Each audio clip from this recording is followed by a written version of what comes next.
মাধ্যমে তুলে ধরবই। এটি কেউ থামাতে পারবে না, কোনোভাবেই এটি থামবে না। সাংবাদিকরা গর্জে উঠেছে, এটি সবাই যার যার জায়গা থেকে সমাজের যে অসঙ্গতিগুলো আছে সেগুলো তুলে ধরবে ইনশাআল্লাহ। প্রিয় ঠাকুরগাঁওবাসী, আপনারা ইতিমধ্যে জেনে গেছেন আমরা কি কারণে এই রাজপথে এসে নেমেছি। গতকাল যে ঘটনা ঘটেছে সচিবালয়ে, এটি নিঃসন্দেহে একটি ধিক্কারজনক ঘটনা, নিন্দনীয় ঘটনা। একজন অতিরিক্ত সচিবের কাছ থেকে সংবাদকর্মীকে হেনস্থা করা, এটি কোনোভাবেই কাম্য নয়। আমরা ঠাকুরগাঁও টেলিভিশন জার্নালিস্ট অ্যাসোসিয়েশন এই ঘটনায় তীব্র নিন্দা ও প্রতিবাদ জানিয়ে অনতিবিলম্বে সরকারের যে সমস্ত প্রশাসনিক কর্মকর্তারা আছে তারা কিন্তু লেগে থাকে কিভাবে এই সাংবাদিককে বিপদে ফেলা যায়, এবং তারা একটা পাতানো খেলা খেলে। এই পাতানো খেলার মাধ্যমেই কায়দা কৌশল করে কাউকে বেকায়দায় ফেলে দিয়ে আইনের আওতায় ঢুকে দিয়ে তাকে বিপদগ্রস্ত করে তোলে এবং গোটা বিশ্বের সাংবাদিকদেরকে আতঙ্কের মধ্যে রেখে দেয়, যেন তারা সত্য উদ্ঘাটন করতে না পারে। সত্য কোনদিন চাপা থাকে না এবং সাংবাদিকরাও কখনো চুপচাপ থাকবে না। সাংবাদিকদের কলম সৈনিকের অস্ত্রের চেয়েও বেশি ধারণা, এটা আপনাদের মনে রাখতে হবে। তার জামিনের জন্য আবেদন জানাচ্ছি এবং যারা এই কর্মকাণ্ড করেছে তাদেরকে যেভাবে হোক না কেন আইনের আওতায় এনে তাদেরকে তাদের বিরুদ্ধে ব্যবস্থা নেওয়ার জন্য আমি অনুরোধ জানাচ্ছি। আমাদের এই উদ্যোগ সফল হোক এবং রোজিনা আপা বের হোক। সকলকে শুভেচ্ছা জানিয়ে আমার বক্তব্য আমি এখানে শেষ করছি। ও ঠাকুরগাঁওবাসী সকলকে সংগ্রামী শুভেচ্ছা জানাচ্ছি। আপনারা জানেন আজকে আমরা কেন এখানে দাঁড়িয়েছি। গতকালকে যে ন্যাক্কারজনক ঘটনা ঘটেছে তা বিকৃত এবং নিন্দনীয়। কালকে আমাদের এক সাংবাদিক এখানে বলে গেছেন, কালকে যে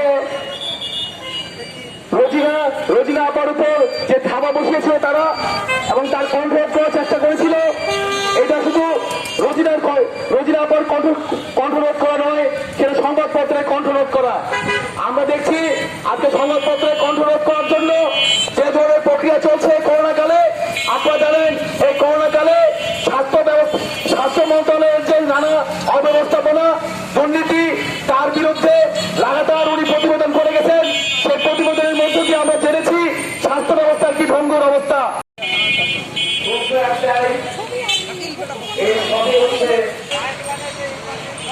আমরা কি এ ব্যাপারে ভয় করে ঘরের কোণে বসে থাকবো আর শুধু চামচাগিরি সাংবাদিকতা করব? আমরা দুর্নীতিবাদদের প্রশংসা করে সংবাদ লিখব? এটাই যদি আমরা করি তাহলে আমাদের ওপর শত্রুদের যে আঘাত, আমাদের ওপর দুর্নীতিবাদদের যে আঘাত, আমাদের ওপর সন্ত্রাসীদের যে আঘাত, সেই আঘাতের উদ্দেশ্য সফল হবে। বলতে চাই একটি কথা বলে শেষ করছি। আজকে রোজিনা ইসলামের উপর কেন এই নির্যাতন? আজকে রোজিনা ইসলামের উপর নির্যাতন গত 2 মাসে রোজিনা ইসলাম করোনাকালে স্বাস্থ্য মন্ত্রণালয়ের সাইনবোর্ড সামনে রেখে কিভাবে শত শত কোটি টাকার দুর্নীতি হয়েছে, সেই দুর্নীতি প্রথম আলোতে রোজিনা ইসলাম নির্ভীক সৈনিকের মতো প্রকাশ করেছে। বাংলাদেশে অনেক ছেলে সাংবাদিক যেটা করতে পারে নাই, রোজিনা ইসলাম করে দেখিয়ে দিয়েছে। দেশে এবং বিদেশে আন্তর্জাতিক ভাবে খ্যাতি লাভ করেছে, তার রিপোর্টগুলো প্রশংসিত হয়েছে। আর এই প্রশংসিত হয়েছে বলেই সরকারের মাথা ব্যথা হয়েছে, প্রশংসিত হয়েছে বলেই আমলাদের ভিত নড়ে গিয়েছে, যার জন্য আর রিপোর্ট করতে দিতে চায় না। এই সত্য রিপোর্ট করার কণ্ঠ রোধ করার জন্য গতকালকে সচিবালয়ে এই ঘটনা ঘটিয়েছে, যেন সাংবাদিকরা আর সত্য প্রকাশ না করে। আমরা জানি মন্ত্রণালয়ের স্বাস্থ্য মন্ত্রণালয়ে করোনাকালীন সময়ে কি হয়েছে, কি অনিয়ম হয়েছে, সেসব তিনি লিখেছেন, তুলে ধরেছেন জনগণের সামনে। আর এগুলো সহ্য করতে পারেনি সেই আমলারা, তাই তাকে গতকাল নির্যাতন করে পুলিশে মামলা দিয়েছে। আমরা ভয় পাইলে চলবে না, আমাদের তবুও আমাদের এই আমলা এই দুর্নীতির বিরুদ্ধে লিখে যেতে হবে। আমরা আপনাদের সাথে আছি। আমরা লিখে যাব, এই কথা রেখে অঙ্গীকার রেখে আমি আমার বক্তব্য শেষ করছি। ধন্যবাদ। এখন সুপ্রিয় ঠাকুরগাঁওবাসী, আপনারা ইতিমধ্যে জেনেছেন যে প্রথম আলোর যে অনুসন্ধানী সাংবাদিক রোজিনা ইসলামকে 5 ঘন্টা সচিবালয়ে আটকে রেখে আজকে কারাগারে নিক্ষেপ করা হয়েছে। যদিও বিচারক তার রিমান্ড মঞ্জুর করে নাই, কিন্তু তাকে নির্যাতন এবং যে মানসিক টর্চার করেছে সচিবালয়ে সেটার উত্তর কে দেবে? স্বাস্থ্য মন্ত্রণালয়ের ব্যাপক দুর্নীতির কথা প্রচার করাতেই তাকে এভাবে আটকে রাখা হয়েছিল, যাতে আরও যে দুর্নীতির বিষয়গুলো রয়েছে সেগুলো যদি প্রকাশ না হয়। আজকে শুধু এই করোনাকালীন যে দুর্নীতি সেটাই নয়, স্বাস্থ্য মন্ত্রণালয় এবং আরও কয়েকটি মন্ত্রণালয় আছে যারা বছরের পর বছর তারা হাজার হাজার কোটি টাকার দুর্নীতি করে থাকে।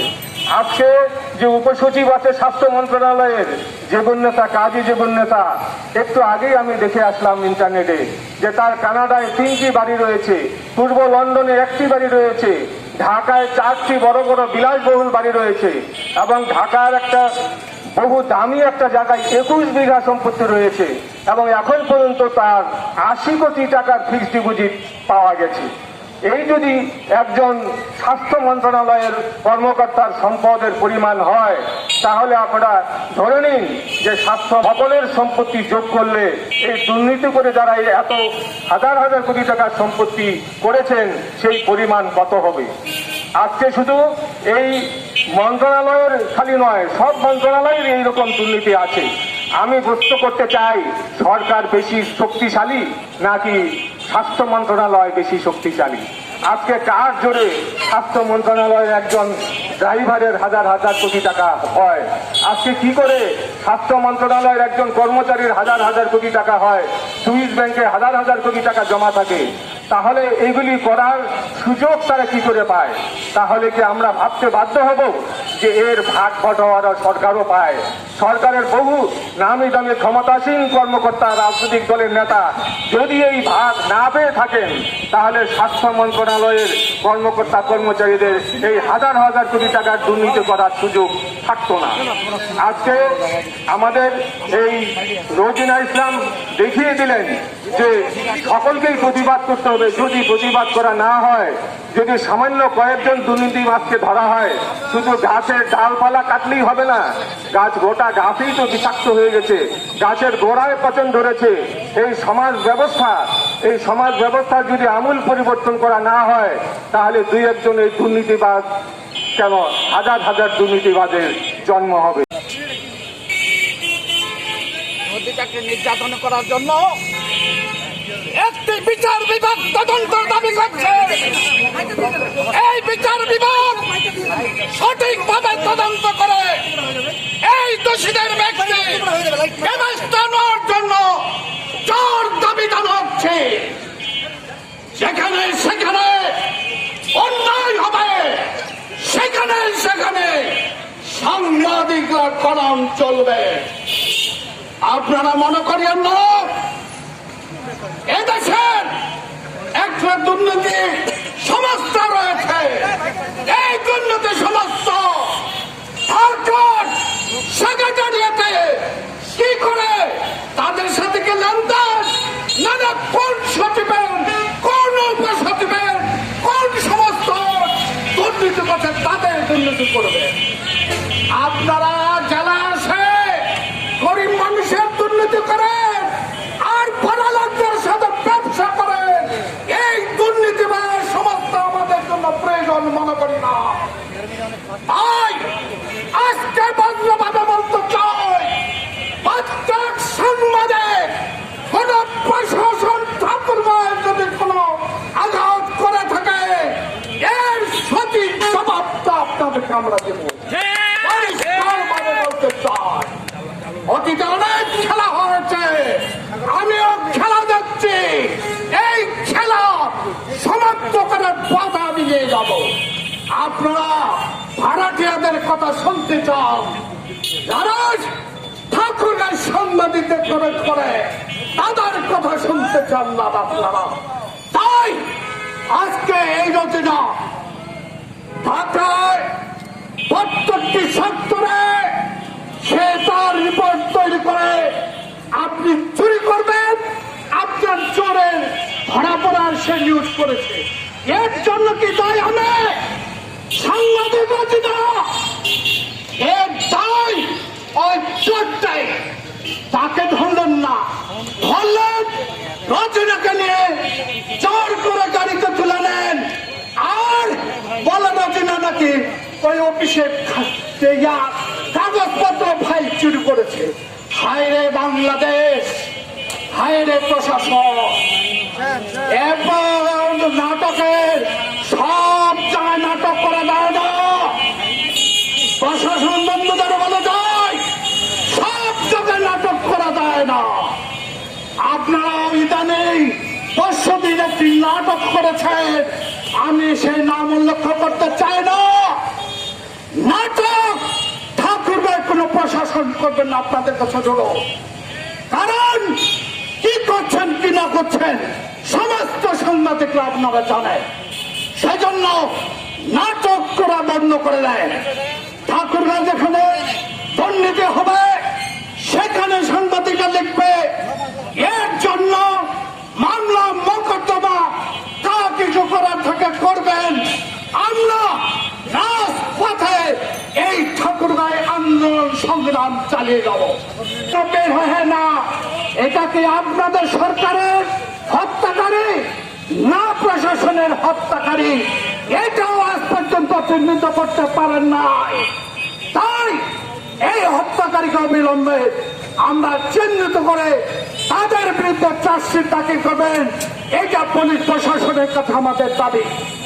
সাংবাদিকতা কিন্তু আপনারা ওই আমলাদের কথা শুনে সাংবাদিককে বলবেন এটা চোর, এটা বদমাশ, এটা চান্দা চাইছে, এই কথা গেলে তো না শুনে ঠাকুরগাঁও সঠিক অবস্থানে আপনারা চলবেন, আমরাও সঠিকভাবে চলবো।